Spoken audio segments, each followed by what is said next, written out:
impromptu live for me, and I am actually a little bit pissed off right now because I have lost my pearl bracelet, and I got it when I had not yeah, probably about 3 or 4 weeks. I'd been in Ireland when I bought it, and I cannot find it anywhere. I cannot locate it via any of my senses. It's really frustrating me.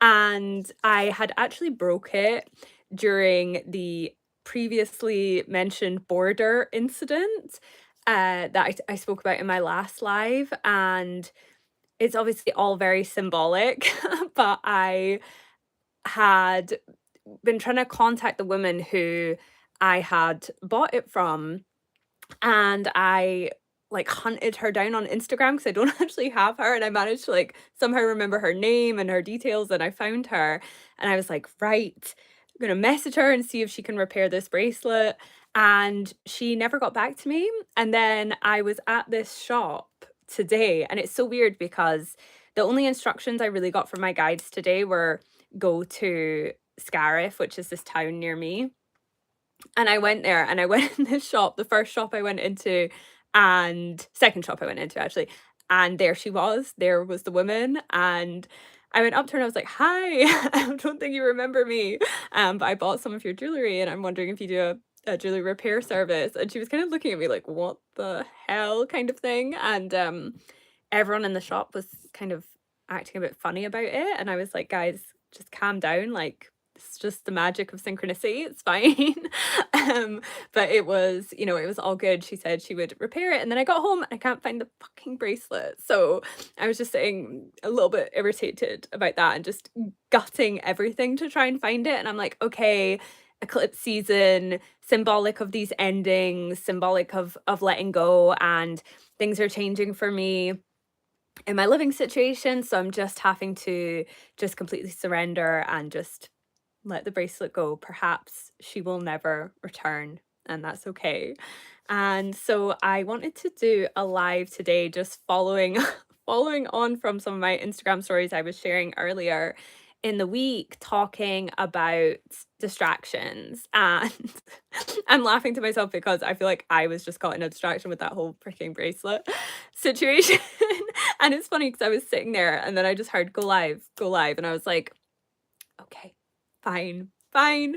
I'll come out of it. I'm going live. So, what I was touching on my Instagram stories was about the uh, different distractions that as healers and helpers we can very easily plug into. And it happens most often when we are ignoring our mission, when we're ignoring our service, when we've gotten too caught up in the stories of the self and we have decided that we've chosen on some level to ignore our yes, to ignore certain mission pieces that are coming in for us.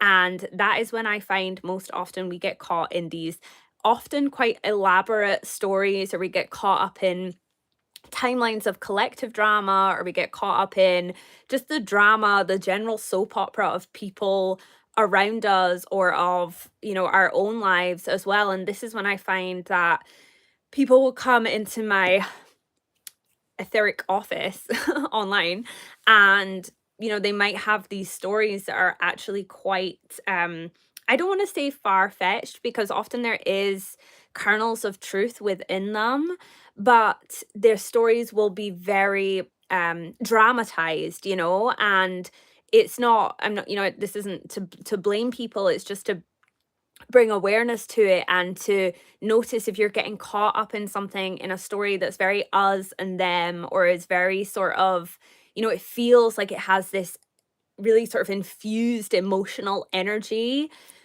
in it.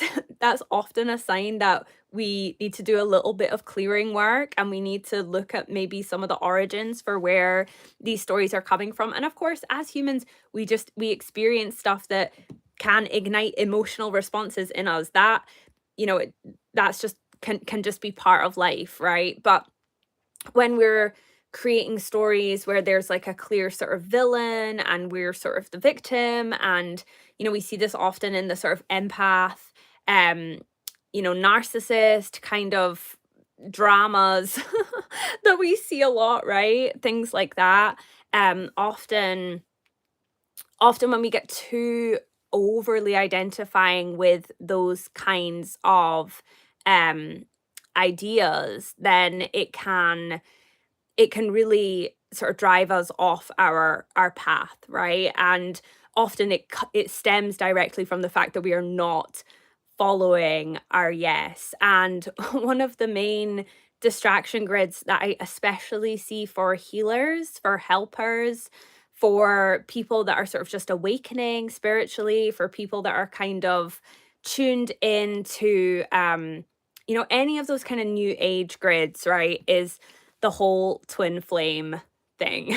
Okay. And this may be an unpopular opinion in some circles. I see nowadays there are people there are literally Facebook groups with like thousands and thousands of people all talking about twin flames, right? And I just think if your mission, if your blueprint, and if your purpose is so overtly focused on one other person, there's a major problem there. There is a major, major problem. And I do often find that it is people who are quite, at the sort of beginning of their awakening journey. I use that term loosely, but maybe at the beginning of their awakening journey and are looking for answers and are maybe overly projecting as their wounding onto the external world. And that's always what is happening when these drama stories are getting played within and around us.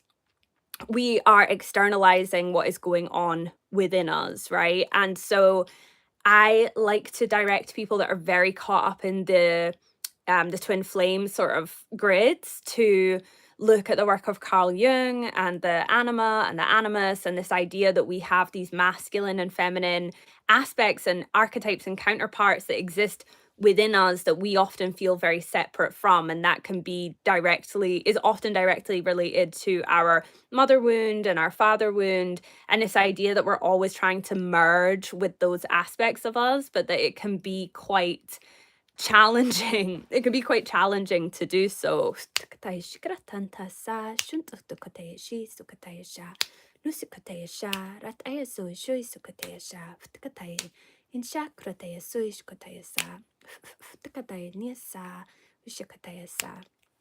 Just some light language wanting to come through there.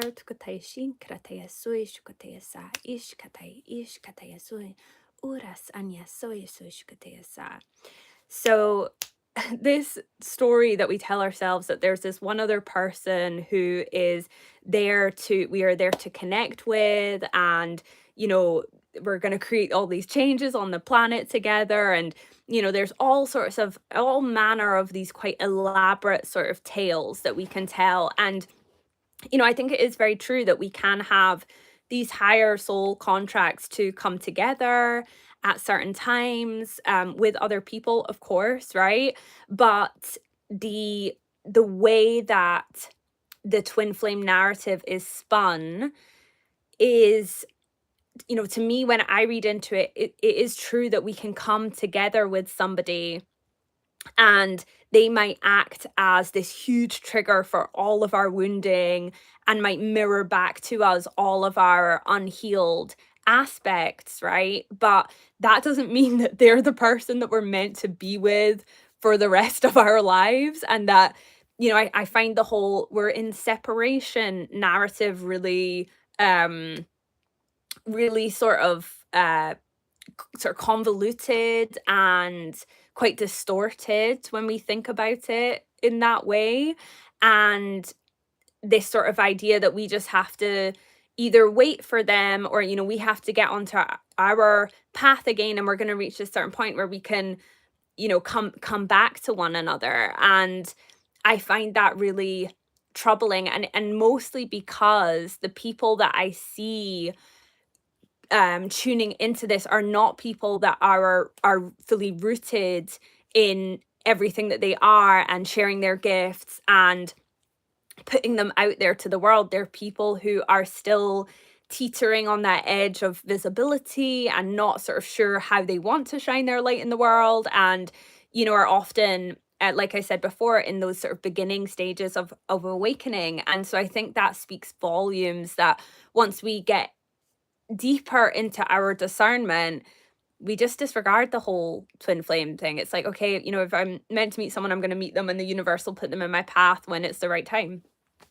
And that's it, because when you're committed and dedicated to your path and to your purpose, and you are so sort of consumed by that in all of the best ways, and you love your life, and you're so you live in devotion to those higher impulses and your different all these different versions of you that you are expressing multidimensionally, and maybe you're in service and you have a client base, and all of these things you're building, you're birthing in the world.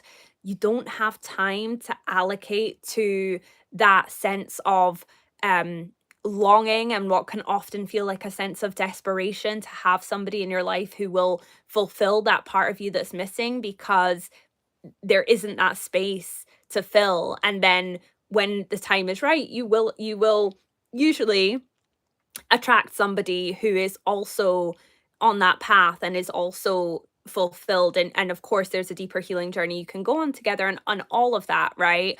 But when we're in a place of heavily identifying with that, you know literally taking on the identity of twin flame, that to me is when I can see people plugging into these grids, downloading all of these ideas. And there's people out there who literally call themselves like twin flame coaches, and they have whole businesses built around this idea of twin flames. And to me, it just is such a huge distraction. Like, there's so many other things that we could be doing with our time and with our energy rather than focusing on this. And there's all of this kind of almost like a sort of mythos around the twin flame unions, that they, are these, highly, developed souls that are here to seed something on the planet at this time. And, and again, within all of this, there's kernels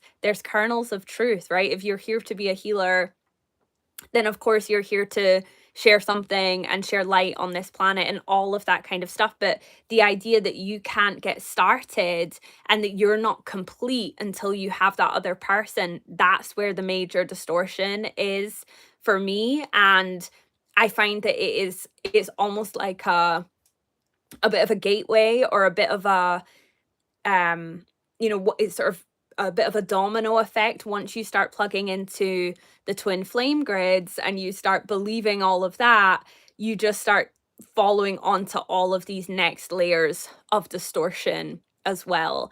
And I totally believe that souls come together in these beautiful unions and all of that, but I think there's something very insidious about the notion of twin flames, and the way that is peddled in that new age circuit to me is just so ick. Like, I get such a sense of like repulsion around those energies. And so I always advise people when they come to me and they're very heavily plugged into that stuff is to gently, start unplugging. Maybe this person you're meant to end up with, maybe you're not.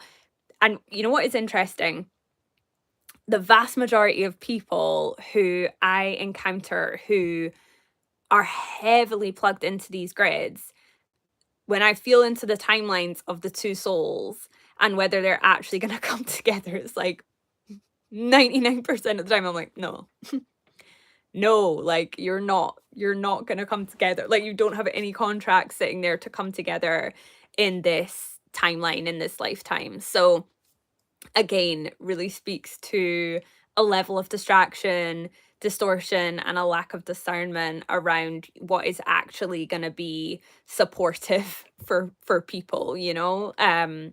So yeah, so I always advise just to gently start to unplug and start to really look at where in your life you do not feel fulfilled right now, and where in your life you are externalizing different different feelings that you may be having and projecting them onto other people and thinking that they can fill that gap or fill that hole within you, and then also start backtracking and start looking at where have you not followed your yes, what is your dreams, what are the things that you really want to birth and create on this planet, and where are you not honoring that, and where are you not stepping into that. Because when we're fully aligned with our soul plan for this life, we do not have time and energy, nor do we have space for those kinds of distractions. And so looking at where is it that maybe you're being asked to share your voice and you're not, or maybe you're being asked to start a circle, a community circle, or maybe you're being asked to do a Reiki certification, or, something, right? That kind of offers your energy in that service way. Where are you being invited to do that? And you know that that's your path and you're choosing not to.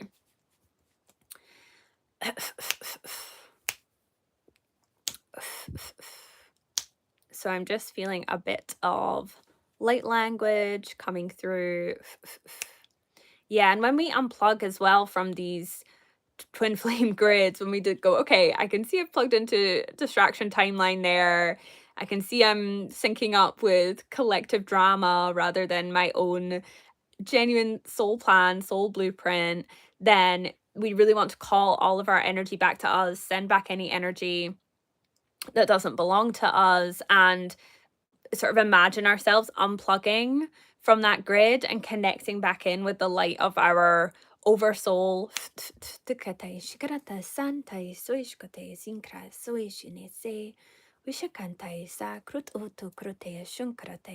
And just asking, for our higher self to support us in syncing back up with that blueprint.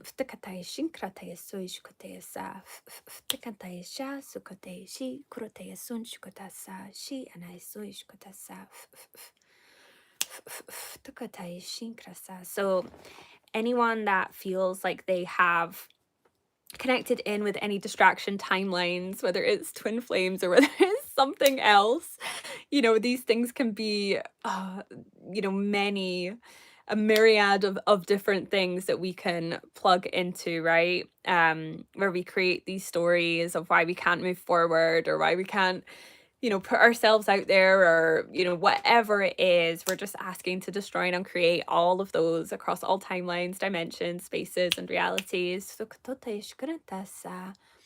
Mishakatai sinkrat oi shui sukotente si shukatayasa rishanaya sukraten shui sukata. Just bringing through a system reset. Kotai shinkrataya sui shukatasan yatsai nishakataya sukrate nasai uishkotaya na krutaya sui shukataya sa krataya shui skrate rataya sui shkarandasa wutakataya sha. Yeah, and just unplugging. No krutaya shunkrataya sunkrataya sha in shakutaya krakataya sukrataya nakai ikaya kuya suishkutaya sinkrat ay suishkuta sa futakotoy shui sukata shankrat ay suishin yasa wishikutaya sa ishanaya sa. And a question as well. I'm just feeling really strong Andromedan energy coming through. And they're saying it's like you can ask, for your soul map to come forward and say, okay, what is my next right step on this path? What is the thing that I'm avoiding that I need to be looking at next? What is my next right step? What is my next step on my soul path? Eshane asai ushkoteyasa inyasai sui tukoteyasha krat andasai nishukotein krit eyashui sukoteyasha is arosei shunkotey sui shkoteyasa tukotashan sa krat aishi krotey sui shkoteyasa nishukotein sa rut ayendosh usukoteyashin krat asanya say shui sukoteyasha. Yeah, and just I think I mentioned this on my stories as well, but the distractions, I mean, you only have to look, even just take the last 5 years, right? I'm not go into detail with all of that, but just distraction after distraction after distraction. And, it's been like that for many, many, many, many years on this planet. But that is set to continue over these next few months. Definitely, paying loose attention to, everything that is happening on this main stage, because it's definitely going to be hotting up. And so just being aware of what is pulling your energy, what is pulling your attention. It's perfectly okay to be aware of events on the main stage, but when they're zapping our energy, when they're calling so much of our attention that we don't take notice of what is happening in our inner worlds and around us, around the sort of vortex that we're carrying, then we are definitely not aligned with our soul plan.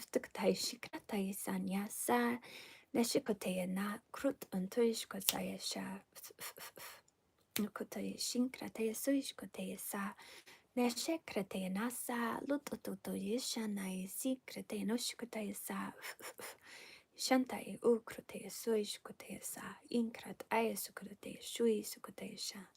Nashen esen insan ay sui shukutea sa ritaya sui shukutea san ushkuda sa.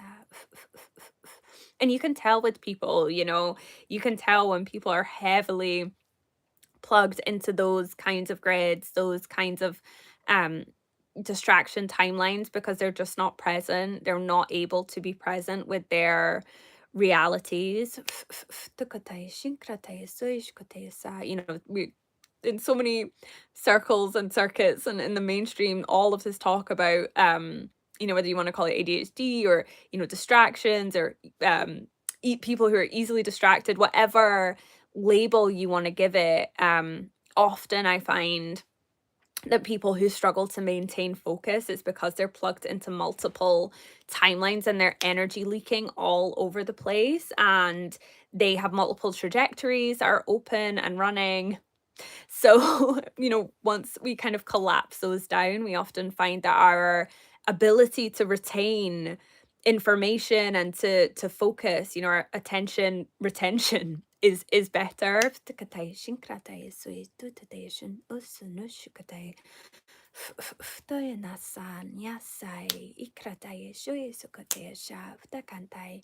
Musukuto rasan aya shukrante sui shukate si krat aya sui shui sunasa mashantaya usukate shui rasaya futashanta sa.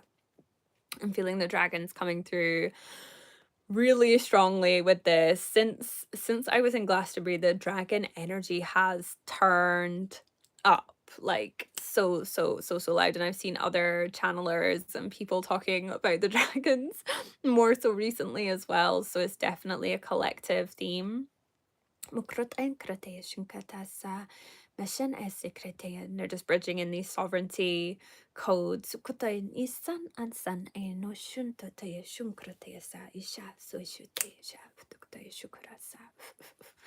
Okay. So thank you so much for tuning into this.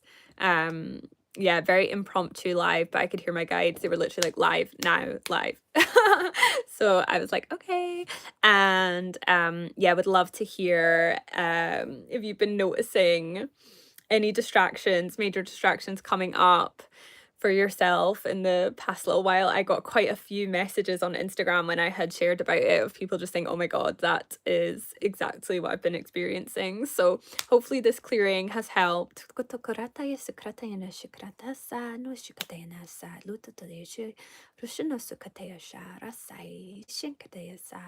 And just saying the intention for all of this just to land fully in your body.